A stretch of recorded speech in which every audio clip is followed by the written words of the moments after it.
279번째 희망나 디렌마트 작가전 마트에서도 안 파는 디렌마트 6번째 작품 분신 프리드리 디렌마트 작 등장인물 저기 지문 읽어주십시오. 등장인물 연출가, 작가, 남자 페드로, 분신 디에고, 여자 이네즈, 어느 여자 목소리. 저한테 이야기 하나를 해주시기로 하셨죠? 라디오 드라마 작가 선생님. 이제 그 이야기를 해주시죠. 저는 여러 목소리를 낼 수 있습니다. 그리고 꽤 괜찮은 목소리라고 자부하고 있습니다. 이야기를 하나 들려드리기로 약속하긴 했죠. 라디오 드라마 연출가 선생님. 제가 가슴에 품고 있는 이 이야기는 아주 음침한 이야기입니다. 그리고 아주 희한한 이야기이기도 하죠. 하지만 고백하자면 사실 모티브 외에는 이 이야기에 관해 아는 것이 없습니다. 하긴 그래도 상관없습니다. 줄거리는 항상 제때 등장하는 법이니까요. 조심하십시오. 저는 청취자들한테 잘 정리된 드라마를 제공해야 할 의무가 있습니다. 그러니 마구 뒤엉킨 줄거리라면 곤란합니다. 이 점을 유념해 주시면 좋겠습니다. 가능하면 그렇게 하죠. 꼭 부탁드립니다. 저는 한 남자를 생각하고 있습니다. 이름은? 모릅니다. 이름이면 상관이 없으니까요. 그 사람은 우리하고 똑같은 사람일 뿐입니다. 그 사람 직업과 지위는요? 그것도 중요하지 않습니다. 그러면 적어도 어느 나라에 살고 있는지는 물어봐도 되겠습니까? 그것도 부수적인 일입니다. 그래도 그 남자는 어딘가에 살고 있어야 될 거 아닙니까?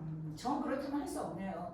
위안이라고는 없는 어느 산속으로 사라져가는 드넓은 구름지대쯤을 상상해 봅시다. 아른거리는 호수들, 그리고 어쩌면 몰락한 대도시, 또 어딘가에 소나무 숲과 측량할 수 없는 평원.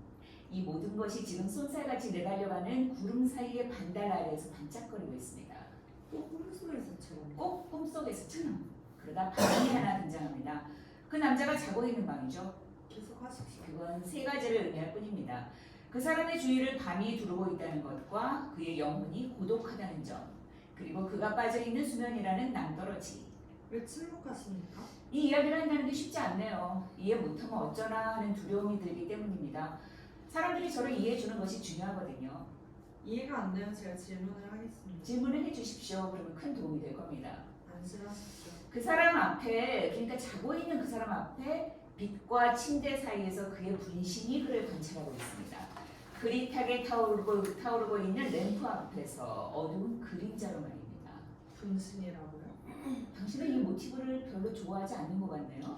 그건 평범하진 않네요. 그리고 저는 그 모티브를 좋아하지도 않습니다. 싸우려 유형으로 악용되기 일쑤였으니까요. 제 이야기가 만약 그렇게 해석된다면 결과적으로 저는 대단히 불공정한 대우를 받는 게 될 겁니다. 저는 이러한 모티브를 경외로운 마음으로 다루어야 한다고 믿습니다. 그렇다면 그게 줄거리의 출발점이 되는 셈입니까? 그럼 거기에 이유가 없으십니까? 방금 말씀드렸다시피 저에겐 조금 걸리는 부분이 있습니다만 여하튼 이야기를 계속해 보시죠. 아주 차분한 남자 음성이 하나 필요합니다. 일종의 두려움이 깔려있는 것처럼 들리는 그런 목소리여야 합니다. 제가 해보죠. 분신은 그보다 더 낮은 목소리를 지녀합니다. 확고하면서도 음량이 커야 합니다. 원하시는 대로 하죠. 어떤 소리에 깜짝 놀라서 남자는 잠에서 깨어납니다. 그리고 그는 자신이 알지 못하는 분신을 바라봅니다. 그는 처음에는 너무 두려워서 꼼짝달싹 못하고 그냥 누워있습니다. 그러다 천천히 말문을 엽니다. 하지만 이때 그의 목소리는 차분하고 또렷합니다. 누구요? 그건 묻지 마십시오. 이 밤중에 나한테 무슨 볼 일입니까? 그건 차차 알게 될 겁니다. 도둑이요? 아니요. 그럼 여기 왜 왔어요? 당신이 사형 선고를 받았다는 사실을 말해주려고 왔습니다. 이 한밤중에 날 찾아서 내 침대에 앉아있다니 난 당신을 알지도 못한데 당신이 나더러 사형 선고를 받았다고 말하는 겁니까? 그렇습니다. 그럼 누가 내 사형 선고를 내렸단 말입니까? 그 법원은 나도 모릅니다. 어째서 사형 선고를 내렸다는 거죠? 한 사람이 살해당했습니다. 항의를 해야겠습니다. 아니, 항의를 해야겠습니다. 말릴 수 없죠. 저는 청취자들한테 정리된 이야기를 들려줄 의무가 있습니다. 누군가 사형 선고를 받았다면 누가 사형 선고를 내렸는지 알아야 합니다. 그 법원은 드라마에 끌어들이고 싶지 않은데요. 드라마의 법칙을 깨지 마십시오, 작가 선생님. 그럼 누구를 제안하고 싶으시다는 겁니까? 그걸 질문이라고요? 무슨 고등법원이면 되죠. 좋습니다. 그럼 고등법원이라고 합시다. 그럼 처음부터 다시 시작합시다. 누구요? 그건 묻지 마십시오. 이 밤중에 나한테 무슨 볼 일입니까? 그건 차차 알게 될 겁니다. 도둑이요? 아니요. 그럼 여기 왜 왔어요? 당신이 사형 선고를 받았다는 사실을 말해주려고 왔습니다. 이 한밤중에 날 찾아서 내 침대에 앉아있다니 난 당신을 알지도 못하는데 당신 나더러 사형 선고를 받았다고 말하는 겁니까?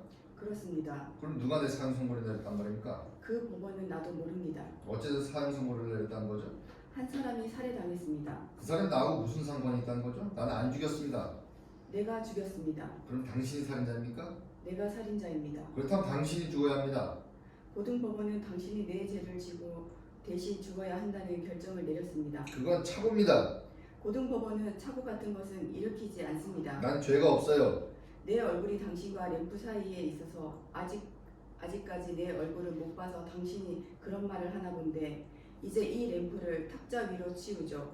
그러면 빛이 내 얼굴을 비춰줄 겁니다. 오, 맙소사.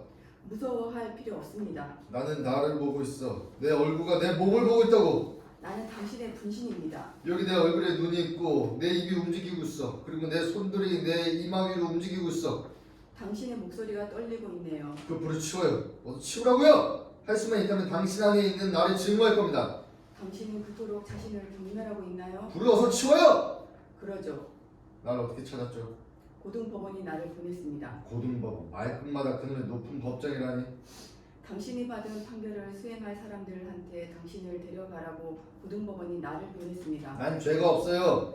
우리는 모두 죽을 죄를 지고 있어요. 난 죽이지 않았어요. 나는 죽였어요. 당신이 한 일인데 나하고 무슨 상관이 있단 말입니까? 그건 당신이 저지른 범죄인데 그게 나하고 무슨 관련이 있단 말이에요? 당신의 죄값을 왜 내가 치러야 하죠? 당신도 나처럼 시험에 들렸더라면 나와 마찬가지로 행동했을 겁니다. 내 죄가 곧 당신의 죄요. 우리는 얼굴도 똑같고 몸도 똑같고 영혼도 똑같고 씨도 똑같아요. 줄거리 흐름을 좀 막아도 되겠습니까? 넘어갔어요. 몇 페이지죠? 5페이지. 나도 계속 이야기하기가 어려운 순간에 막히네요. 분신은 고등법원의 이름으로 행동하는 겁니까? 그럴 수도 있죠. 늘 그 이야기만 하니까 하는 말입니다. 그 사람한테 그 대사를 준 건 바로 당신이었죠. 그 고등법원이 실제인지 아니면 분신이 착안해낸 발명품인지 분명해져야 합니다. 저한테는 이래도 그만 저래도 그만인데요. 회피하시네요. 굳이 말해야 한다면 우리 이야기에서는 실제입니다. 저는 그보다 더 정확하게 알아야겠습니다. 당신은 깐깐한 사람이네요. 아닙니다. 하지만 전 연출가입니다. 좋습니다. 그럼 회반죽 장식이 덕지덕지 붙어있는 작은 로코코 양식의 궁궐을 상상해 봅시다. 그 안에 법원이 하나 있습니다. 거기에 조금 유치해 보이는 정의의 조각상이 놓여있죠. 모든 것이 높다란 나무로 가득한 널찍한 공원에 반쯤 가라앉아 있습니다. 상나무와 아카시아 나무, 가뭄비 나무들이 있습니다. 재판이 열리는 날이면 이 나무 사이에 세워진 고등법원 판사들의 검은 자동차들이 보입니다. 어디선가 딱따구리의 망치 소리가 들려오고 저녁이면 또 어디선가 뻐꾸기 소리도 들립니다. 그리고 어딘가에는 햇살도 조금 보이고 분수의 은빛도 보입니다. 꿈속에서처럼. 꼭 꿈속에서처럼. 그럼 그 고등법원이 그 남자한테 사형 선고를 내렸단 말씀입니다. 그런 것 같습니다. 모든 인간이 죽을 죄를 졌기 때문에 그의 주장이죠. 그런 문장을 고지고대로 받아들일 수는 없죠. 고등법원은 고지고대로 받아들입니다. 그럼 그 다음 줄거리를 어떻게 생각하고 계시는 겁니까? 솔직하게 고백하자면 이제서야 큰 줄거리가 잡히네요. 곧 남자들이 집안으로 들어닥치고 그 남자가 고등법원의 이름으로 체포당하는 겁니다. 그럼 분신은? 그는 사라집니다. 그리고 남자들은 그를 감옥으로 데려가죠. 그는 자기는 죄가 없노라고 장담하지만 사람들은 어깨만 들썩거립니다. 그는 항의를 하지만 사람들은 그의 말을 들어주지 않습니다. 그러면 변호사를 쓰게 되겠군요. 변호사들은 그의 변호를 맡으려 하지 않습니다. 왜냐하면 그의 죄가 명백하고 판결도 내려졌고 자기 분신이 살인을 저질렀다는 주장은 흔해 빠진 싸우려니까요. 그럼 그 사람과 똑같은 분신이 있다는 사실은 오로지 고등법원과 그 남자만 알고 있는 것입니까? 그렇죠. 그 외에는 아무도 모르죠.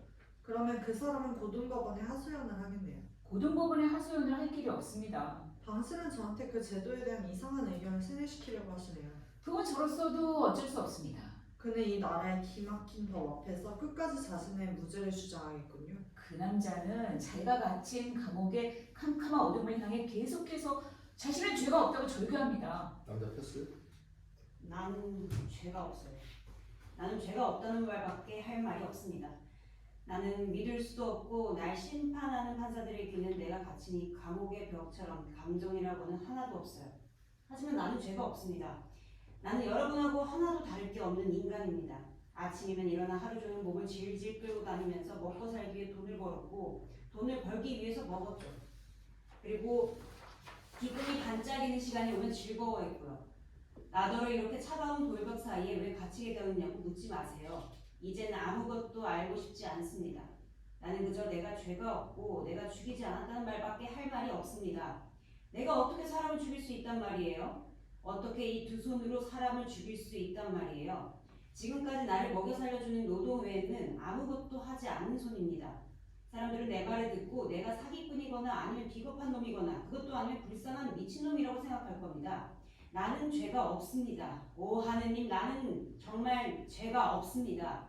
나는 이 문장을 밤새도록 쉬지 않고 외칠 것입니다. 나는 죄가 없습니다. 이 말에 힘을 얻어 하나님과 판사들 앞에서 제 권리를 변호합니다. 나는 죄가 없습니다.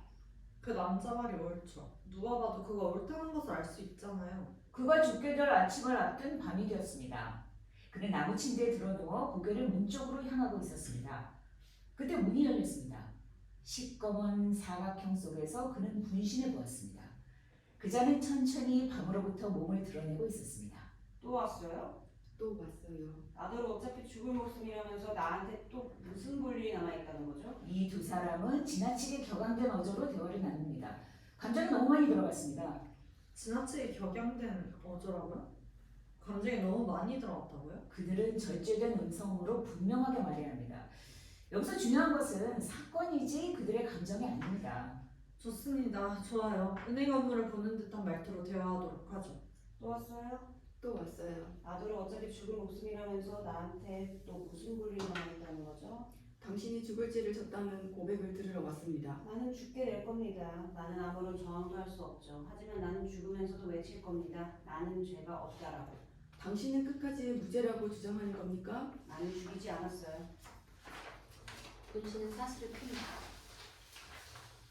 내 사슬을 풀어주는 겁니까?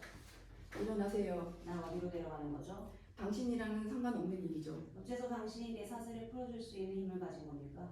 나는 고등법원의 이름으로 행동하는 거예요. 자, 나를 따라오십시오.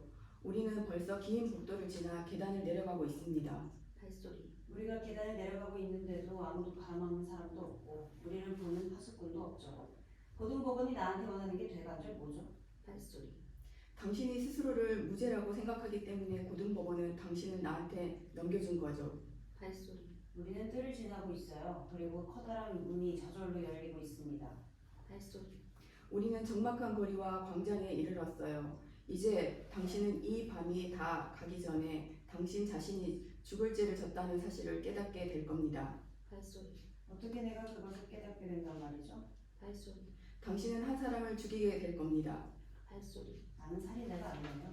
발소리, 당신 앞에 감춰진 것에 대해 당신이 뭘 안다고 그러는 거죠? 자신을 아는 사람이 과연 누구란 말입니까? 당신은 자신의 의지에 따라 행동할 거고 그러는 가운데 살인자가 될 겁니다. 발소리, 내가 누구를 죽인단 말이에요? 발소리, 나는 알고 있어요. 발소리, 당신은 나를 죽이게 될 겁니다. 발소리, 나는 결코 사람을 죽이지 않을 겁니다. 이 밤과 하늘을 대고 맹세하겠어요. 나는 결코 사람을 죽이지 않을 겁니다. 발소리, 내가 당신의 감방으로 들어갔을 때 그때 당신은 무슨 생각을 하고 있었죠? 발소리, 그걸 당신이 어떻게 알죠? 발소리, 나는 당신의 생각을 알고 있어요. 발소리, 발소리. 늘 발소리뿐이네요. 이야기를 계속하시죠. 남자는 분신을 따라갑니다. 그 분신은 한적한 골목길을 지나 커다란 시내 한가운데를 지나 그리고 썰렁한 주차장을 지나고 나중에는 그 남자가 지금껏 한 번도 본 적도 없고 들은 적도 없는 곳을 지나게 됩니다. 그곳에는 고풍스러운 집들이 있는데 집 꼭대기가 이상한 모양입니다. 하늘로 툭 붉어진 날카로운 톱니, 고디 푸는 뾰족한 아치, 그리고 집의 전면에 그려진 희한한 기호가 보입니다. 골목길들은 텅 비어 있고 조용합니다. 오로지 그들이 걸어가는 발소리만 두 사람 주위에 메아리칩니다. 이윽고 그들은 꼬부라진 작은 골목길에 이르러 어느 집으로 들어갑니다. 집들은 풍파에 시달려 잿빛을 띠고 있습니다. 남자는 그 집들을 보고 우리가 전혀 알지 못하는 시대의 흔적을 발견합니다. 창문들은 텅 비어 있거나 아니면 털가죽에 걸려 있습니다. 그런데 그들이 들어서는 집은 길 쪽으로 창문이 없습니다. 그렇지만 그 집의 정면은 그 길에서 가장 큰 자리를 차지하고 있습니다. 장식이라고는 아무것도 없고 둔중한 곰팡이 투성이의 평면이 골목길 쪽으로 기울어 있습니다. 그 평면에 문 하나가 끊어놓고 있습니다. 그 문은 낮게 위치해 있으며 널찍합니다. 마치 로마 시대의 노예들이 복종의 표시로 몸을 구부려 지나가도록 되어 있는 문처럼 보입니다. 문초방이 골목길의 높이보다 낮은 데 있으니까요. 꿈속에서처럼. 또다시 꿈속에서처럼. 남자는 문이 저절로 열리는 소리를 듣는다. 넘어지지 않도록 조심하십시오. 여기가 어디죠? 우리는 도시의 심장 가운데에 있습니다. 다시 문을 닫겠습니다. 어두워요. 홀에 불이 있습니다. 몇 발짝만 걸으면 불을 보게 될 거예요. 여기가 당신 집인가요?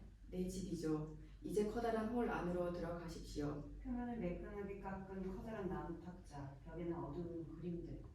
자신을 죽일 살인자를 환영하는 일은 극히 드문 법이지요. 법이지만 당신이 온 걸 환영합니다. 나는 당신 손아귀에 잡혀 있어요. 계단 위를 올려다 보세요. 계단은 어둠 속으로 좌치를 감추고 있는 2층에서 끝이 나고 있습니다. 저기서 누군가 당신을 기다리고 있어요. 이제 막 어둠 속에서 나타나는 여자가 보입니다. 그녀는 계단 꼭대기에 선 채로 당신을 바라보고 있네요. 내 얼굴을 뚫어지게 쳐다보고 있어요. 그녀가 아름답지 않나요? 아름다워요. 저 여자보다 더 아름다운 여인을 본 적이 있습니까? 저 여자보다 더 아름다운 여인을 본 적이 없습니다. 그녀가 당신한테 손짓하고 있습니다. 여자가 나한테 뭘 원하는 걸까요? 그런 거 묻지 마세요. 나는 여기 밑에 있겠습니다. 이 탁자에 앉아 양손을 탁자 위에 올려놓고 기다리죠.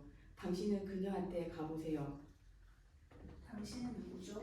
방해해서 죄송합니다만 연출. 왜 하필이면 지금입니까? 저는 그런 여자 음성 말고 다른 음성을 생각했습니다. 제가 낼 수 있는 최고의 음성인데요. 그 음성은 너무 소녀티가 나요. 저는 마지막 절망에서 튀어나온 아주 급박한 목소리를 생각하거든요. 그런 음성을 내보도록 하죠. 고맙습니다. 당신은 누구죠? 저는 이 세상에 많은 사람들과 다를 바 없는 사람일 뿐입니다. 저는 그들보다 나을 것도 없고 못할 것도 없습니다. 하지만 저한테는 커다란 불행이 닥쳤습니다. 저는 제가 저지르지도 않은 죄값을 치러야 하고 제가 하지도 않은 일 때문에 죽어야 합니다. 저는 이 지구상에서 하늘을 머리 위에 두고 살아가는 수많은 여자들과 다를 바 없는 여자입니다. 저는 아름답죠.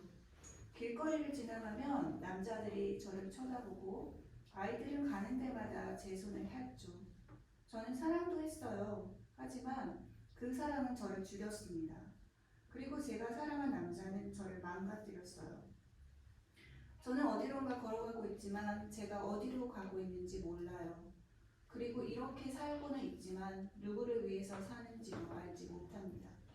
제 손은 텅 비었어요. 그리고 제 눈은 멀어버렸어요. 제가 주는 키스는 상대방을 유혹하며 제가 하는 말은 저주가 됩니다. 그리고 제가 씨앗을 뿌리는 행위는 심판을 받게 되죠. 저한테서 뭘 원하십니까? 당신 손을 잡고 당신을 인도하겠어요. 발짝 걷는 소리. 여기가 어디입니까? 여긴 제 방이에요. 촛불을 켜겠어요. 그러면 당신은 제 얼굴을 보게 될 거고 저는 당신 얼굴을 볼 수 있을 거예요. 촛불 아래 당신의 얼굴과 머리카락이 보입니다. 그리고 당신의 목과 드레스가 보입니다. 넓게 줄기 잡혀 아래로 늘어뜨려져 있어요. 제가 당신을 바라보고 있는데 당신은 왜 눈을 아래로 내릴까는 거죠? 제발 저한테서 뭘 원하는지 말해 주십시오. 그걸 모른단 말이에요. 모르겠습니다. 패스. 저한테로 다가오세요. 그리고 가까이 오세요. 저한테 키스해주세요. 이제 당신한테 키스를 했습니다. 이제는 제가 뭘 원하는지 아시겠죠? 당신 그의 여자인가요?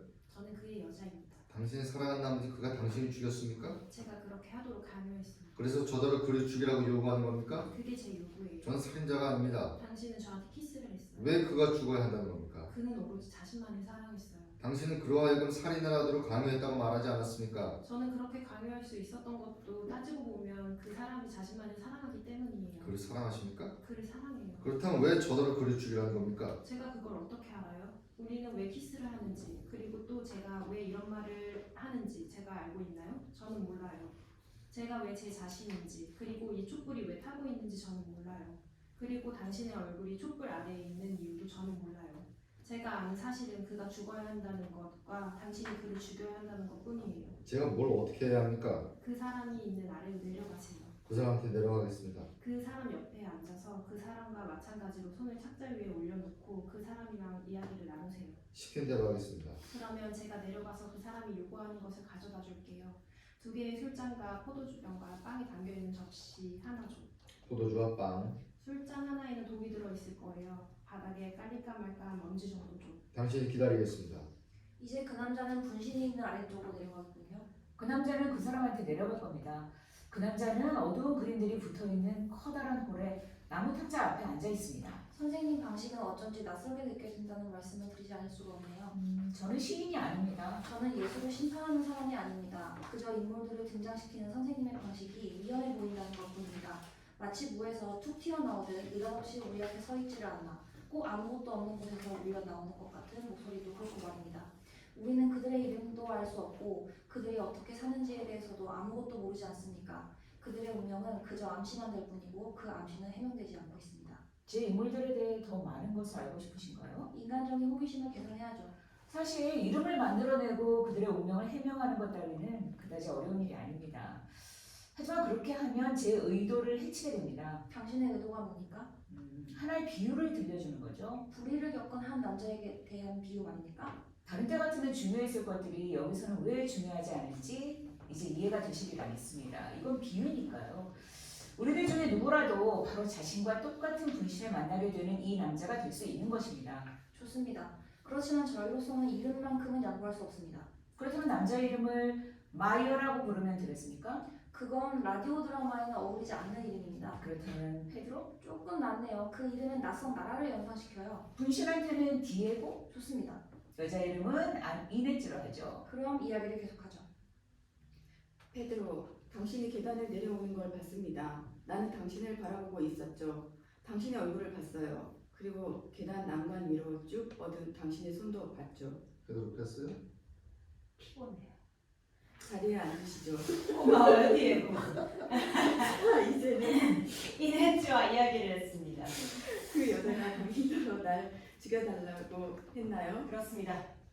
그러면 당신은 그녀가 요구하는 대로 하게 될 겁니다. 다른 방도가 없는 것 같아요. 다른 방도가 없죠. 계단을 내려오는 발소리가 들려요. 당신은 발소리를 듣고 있어요. 이 발소리가 무엇을 뜻하는지 당신은 알고 있죠. 함께 마시겠어요? 함께 마시겠어요. 내 손님을 알고 있겠지. 당신이 그 사람한테 손짓을 해서 그 사람이 당신한테로 갔으니까 말이죠. 여자. 저는 계단 꼭대기에 서 있었죠. 그리고 그 사람한테 손짓을 했어요. 그래서 그 사람이 계단을 올라와서 저와 함께 제 방에 갔었어요. 그 사람은 당신이 그 사람한테 뭘 요구했는지 말해주었죠. 당신의 죽음이죠. 나의 죽음? 당신이 이 남자를 집안으로 데려왔어요. 제가 그 사람한테 그것을 요구할 수 있도록 말이에요. 그래요. 당신은 계산을 하죠. 그리고 당신의 계산은 맞아요. 내 계산은 틀린 적이 없었죠. 그럼 당신은 죽을 수밖에 없어요. 물론이죠. 그리고 복수도 당신은 제 손에서 얻어냈어요. 이제 모든 것이 당신의 뜻이에요. 당신의 범죄와 당신의 죽음, 그리고 당신의 죄와 당신의 죄값도 당신한테 제가 줄 수 있는 것은 이제 이 포도주와 빵뿐이에요. 한 잔 따르세요. 선생. 따라주세요. 당신은 나의 형님입니다. 내가 마셔야 할 잔을 건네주는 건 당신한테 달려있어요. 따르세요. 그 사람한테 그 사람이 많을 겁니다. 남의 대사 갖고 가지 마세요. 그 사람한테 그 사람이 마셔야 할 술잔을 건네주세요. 한 발에 총소리가 울려 퍼진다. 아니 총성이 들리다니. 흥분하신 것 같네요. 왜 총소리죠? 이네즈가 말을 마치자마자 페드로는 손에 무기를 들고 있었습니다. 무기라고요? 그는 반쯤 열려있는 탁자 서랍에서 발견했습니다. 그럼 분신을 향해 쏜 거예요? 그는 이네즈한테 총을 쏘았습니다. 여자한테? 그는 천천히 여자를 향해 무기를 겨눴습니다. 그리고 총알이 날아갑니다. 또 한 발에 총성이 울려 퍼진다. 여자는 디에고의 품 안에 쓰러집니다. 그녀는 죽었습니다. 도무지 이해가 안 됩니다. 아니 어째서 페드로가 여자를 죽이는단 말이죠? 이야기상으로는 그가 분신을 죽이게 되어 있지 않습니까? 그는 이네즈를 죽였습니다. 분신과 페드로는 죽은 자를 들어올려 홀을 가로질러 의자 위에 눕혔습니다. 그 의자는 오목하게 피어있는 벽의 한쪽 구석에 있습니다. 그 위에 그림이 걸려있지만 주변이 어두워서 페드로는 그 그림이 무슨 그림인지는 알아볼 수 없습니다. 두 사람은 죽은 자 앞에 서서 그들 앞에 조용히 쭉 뻗어 있는 그녀를 바라봅니다. 하얀 얼굴과 하얀 손, 그리고 어디선가 멀리 떨어져 있는 창문을 통해 아침의 여명이 들어옵니다. 내가 죽였어요. 당신이 죽였어요. 그건 당신이 죽이지 않으려 했기 때문이죠. 당신은 살인자가 되지 않으려는 두려움 때문에 살인자가 된 거예요. 당신 역시 계산이 틀렸어요. 내 계산은 틀리지 않았어요. 그게 무슨 소리죠? 당신 행위는 내 뜻이었죠. 그리고 당신의 범죄가 내 생각입니다. 내 여자는 죽어야 했어요. 그 여자는 나로 하여금 죄를 짓게 한 원인이었기 때문이죠. 그렇다면 나는 당신의 수단이었다는 말인가요? 내가 죽이는 데 사용한 밧줄인 셈이죠. 당신은 날 속였어요. 이제 가보세요. 이제 당신은 필요 없어요. 당신은 악마입니다. 아니요. 하지만 나는 인간들을 알고 있죠. 정적. 가도 됩니까? 그러세요. 어디로? 당신이 가고 싶은 대로. 모든 법은 나를 체포할 겁니다. 당신은 살인자니까. 정적. 이 포도주를 함께 마십시다. 그럼 나는 가겠죠. 술을 마시겠단 말입니까? 밖에서는 아침이 도시 위로 떠오르고 있어요. 그러니 축배를 듭시다. 그 다음은 뭐죠? 우리가 페드로라고 부르는 그 남자는 다시 탁자에 앉은 자신의 분신 디에고 앞에 서 있습니다. 페드로는 그를 바라봅니다. 그런 다음 그는 탁자에 앉습니다. 탁자 위에는 2개의 술잔과 포도주병이 놓여 있습니다. 그는 침착한 손놀림으로 포도주병을 들고 술잔을 채웁니다. 그리고 술을 마십니까? 두 사람은 술을 마십니다. 디에고는 페드로를 쳐다봅니다. 아무 말 없이 한참 동안 위협적인 눈동자로 눈길 한번 돌리지 않고 뚫어질 듯이 그를 노려봅니다. 그 두 눈은 위세등등한 얼굴에 2개의 차가운 돌멩이 같습니다. 그러다 그의 손에서 술잔이 미끄러져 내려 바닥에서 산산조각이 납니다. 술잔 하나가 박살이 난다. 그는 두 손으로 머리를 감싸 안고 탁자 위로 몸을 구부렸다가 이윽고 아래로 푹 주저앉습니다. 두 손은 조용히 놓여 있습니다. 베드로는 벌떡 일어났습니다. 촛불이 탁월했습니다. 하얀 벽들이 사라지고 탁자 위와 바닥의 포도주는 검은 늪을 이루었습니다. 분신은 다시 몸을 꼿꼿이 세웁니다. 물론 힘겨운 동작입니다. 여하튼 그는 가쁜 숨을 몰아쉬고 소파 뒤로 몸을 기댔습니다. 그의 얼굴에는 늘 그랬듯이 맑은 돌멩이 같은 눈이 보입니다. 베드로는 죽어가는 자를 양팔로 부둥켜 안고 그의 귀에 대고 소리칩니다. 그러는 동안 어디선가 점점 위세등등하게 위협적인 우윳빛 아침이 안쪽으로 깜빡거리며 들어옵니다. 진실을 말하세요. 아침이 되었습니다. 그렇지 않습니까? 내 목소리가 들립니까? 내 죽음은 가벼워요. 그리고 당신이 묻고 있는 소리를 듣고 있죠. 멀리서 들리는 소리 같긴 하지만 당신은 내가 당신을 죽이게 되리라는 것을 알고 있었어요? 그 이야기라면 당신한테 했었죠. 그렇게 모든 것을 알고 있었다면 어째서 날 풀어준 거죠? 진실을 아는 건 결코 좋은 게 아니죠. 그래도 난 알아야겠어요. 내가 오늘 밤 당신의 감방에 갔던 것은 당신을 위해 대신 죽기 위해서였어요. 하지만 당신은 내 죄를 대신 지려 하지 않았죠. 나는 당신의 죄를 대신 지지 않았어요. 지금은 사라져가고 있는 이 밤 동안 당신이 내 죄를 대신 짊어졌더라면 당신은 자유의 몸이 되었을 겁니다. 자유? 고등법원의 이름으로 나는 당신을 위해서 기꺼이 죽었을 거예요. 고등법원이 그렇게 결정했었단 말입니까? 그래요. 그것이 고등법원의 뜻이었으니까요. 지금 진실을 말하고 있는 겁니까? 당신이 그것을 원하지 않았나요? 그런데 나는 죽였어요. 이네즈와 나를 죽였죠. 나는 당신이 건네준 포도주를 마셨고요.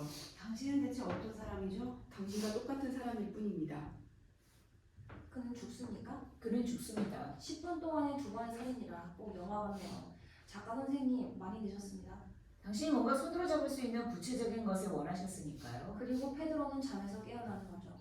그게 무슨 말씀이죠? 모든 것이 꿈이었을 뿐인 거죠. 어째서요? 그의 고독한 영혼, 그가 빠져있는 수면이라는 낭떠러지, 그리고 위안이라고는 없는 어느 산속과 어렴풋한 호수 속으로 사라져가는 넓은 구름지대. 이것이 작가 선생님께서 즐겨 쓰던 표현이죠. 몰락한 대도시, 거기엔 고풍스러운 집들이 있고 밤하늘에 우뚝 솟아있는 기이한 지붕 첨탑, 이 모든 것이 반달 아래에서 반짝거리고 있습니다. 이렇게 밤이라는 배경 속에서 잠을 자다가 깜짝 놀라 깨는 것이죠. 마치 꿈속에서처럼, 또다시 꿈속에서처럼. 작가님은 번번이 그렇게 말하지 않았습니까? 마치 꿈속에서처럼. 물론 그랬습니다. 그 남자한테는 모든 것이 그렇게 보였습니다. 하지만 어두운 그림 아래 오목하게 트인 벽의 한쪽 구석에 아무 말 없이 누워있는 죽은 여인과 나무 탁자 소파에 풀썩 주저앉아 있는 그의 분신도 무자비하게 밀려들어오는 빛 가운데 있습니다. 아니 그게 무슨 말이죠? 남자는 바로 이날 아침, 그러니까 미세 든든하게 은빛의 도시 위에 걸려있는 이날 아침에 고등법원으로 갑니다. 그리고 그는 거기서 자신이 죽을 죄를 지었다고 고백합니다. 그럼 그게 꿈이 아니었단 말이에요? 꿈하고는 전혀 상관없는 일이었습니다. 나는 항의하겠습니다. 도시 위의 아침이 그렇게 기세등등하게 은빛으로 걸려있다고 칩시다. 하지만 작가 선생은 갑자기 자유롭게 떠다니는 해를 들먹일 게 뻔합니다. 안개와 빛을 약간 섞어 만든 싸구려 모조품만으로는 작가 선생님께서 원하는 이야기의 종말에 참여하기 어렵죠. 만일 그 남자가 깨어나 보니 모든 것이 꿈이었다고 한다면 당신은 그걸로 만족하시겠습니까? 그렇다면 최소한 해결은 난셈이죠. 꿈에서는 모든 것이 허용되니까요. 불이까지도 말이죠. 꿈속에서는 등골이 오싹해지는 것도 합법적이죠. 하지만 당신이 나한테 들려준 이야기를 꿈에서 현실로 끌고 가려고 한다면 그건 아주 몹쓸 이야기가 되고 말 겁니다. 오로지 몹쓸 이야기만 들려주는 게 제 원칙인걸요. 그렇다면 작가 선생님께서는 자신의 목적을 완벽하게 이룬 셈이네요. 우리가 디에고라고 불렀던 그 남자는 불의를 겪은 것이 되는 거고 페드로를 말씀하는 겁니까? 그 남자 이름이야 어떻든 상관없습니다. 애초부터 제 생각도 그랬죠. 여쭈겠어. 사건이 중요한 거지 이름이 중요한 게 아닙니다. 그 남자가 살인자가 되어 유죄가 되었다는 것은 저도 인정합니다. 하지만 그를 살인으로 몰고 간 뒷 배경을 살펴봐야 합니다. 그렇게 해서 그가 아무 죄도 없이 살인자가 되었다고 말해야 합니다. 그는 자신이 저지르지 않은 죄를 대신 짊어지지 않았기 때문에 죄를 범하게 된 겁니다. 그 남자한테 요구된 것은 따지고 보면 결코 요구할 수 없는 것이었습니다. 그의 지금 죄가 그한테 저질러진 불의를 무효로 만들지는 않습니다. 그와 이야기를 해보겠습니다. 그도 분명히 제 말이 옳다고 할 겁니다. 그와 이야기를 하고 싶으시다고요?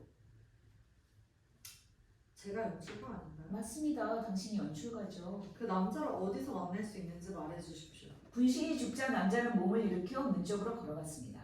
그 문은 잠겨져 있지 않았습니다. 그는 집을 나왔고 지금은 서둘러 시내를 가로지르고 있습니다. 내가 죽였습니다. 여러분 내 말 좀 들어보세요. 내가 죽였습니다. 나는 골목길을 지나 내 앞에 아침을 맞고 있는 광장들을 서둘러 가로지르고 있습니다.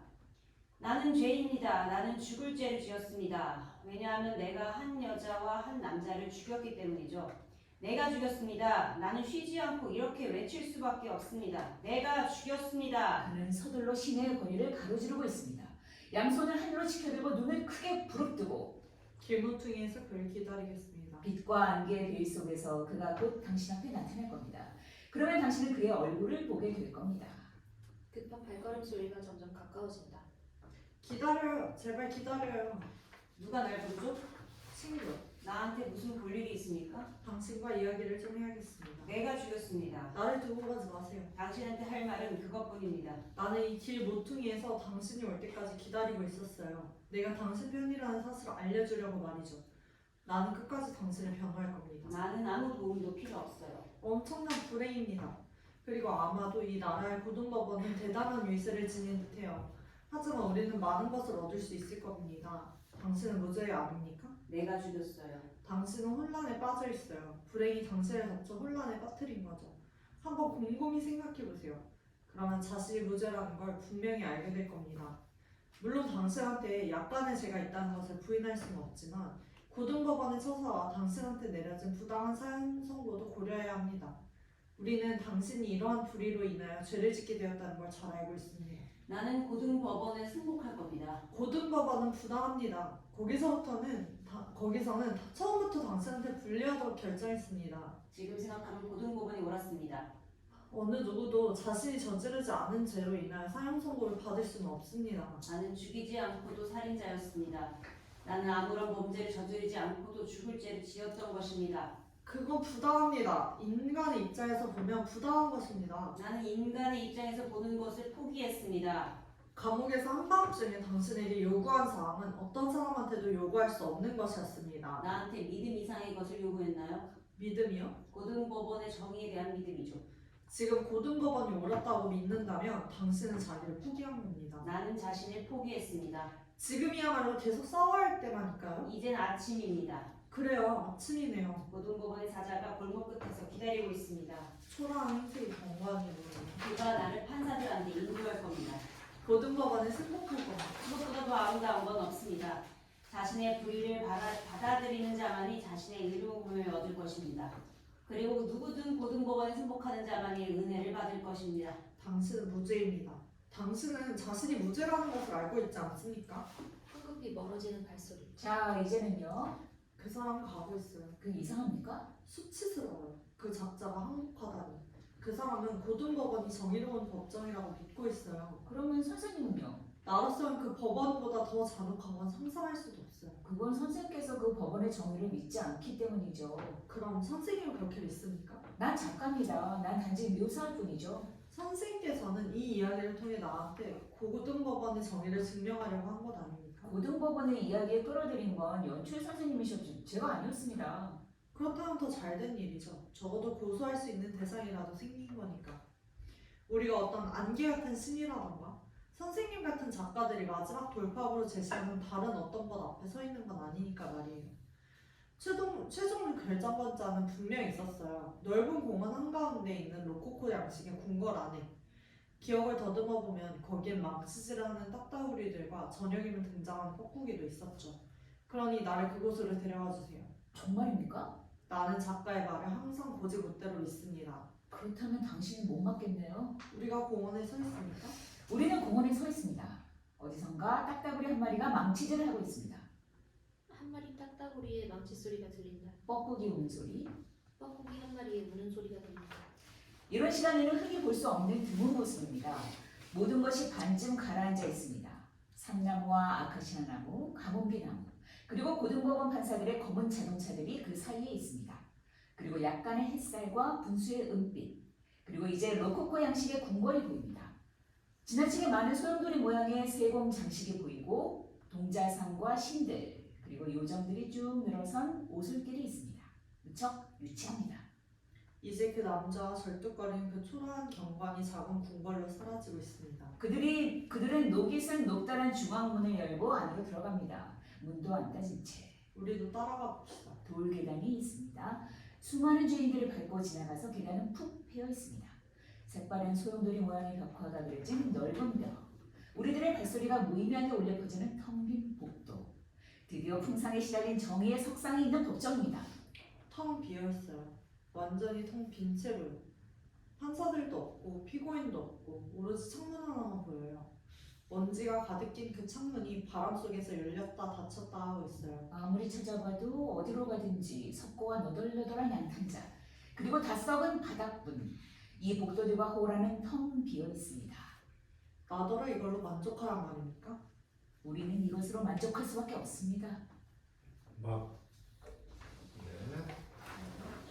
좋습니다.